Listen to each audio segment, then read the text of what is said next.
Xəbərdarlıq, WhatsApp yazışmaları ilə bağlı qadağa var, qərar verildi.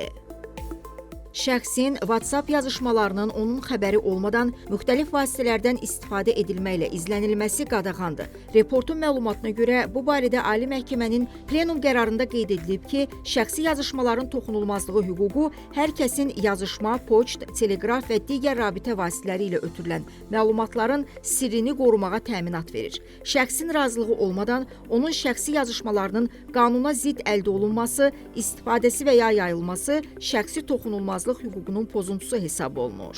Bununla belə qərarda vurğulanıb ki, bu hüquq qanunla nəzərdə tutulmuş qaydada cinayətin qarşısını almaqdan və ya cinayət işinin istintaqı zamanı həqiqəti üzə çıxarmaqdan ötürü məhdudlaşdırıla bilər. Hüquqi mübahisələrin həlli ilə bağlı həmin mübahisənin tərəfləri yalnız öz aralarında olan yazışmaları məhkəməyə və ya mübahisəni həll edən digər səlahiyyətli quruma sübut qismində təqdim edə bilərlər. Həmin tərəflər digər şəxslərlə olan yazışmaları öz hüquqi mübahisələrinin həllində sübut kimi təqdim edə bilməzlər. İstənilən yazışmanın media və ya internet şəbəkələrində qarşı tərəfin razılığı olmadan paylaşılması və ya hər hansı digər formada yayılması qadağandır.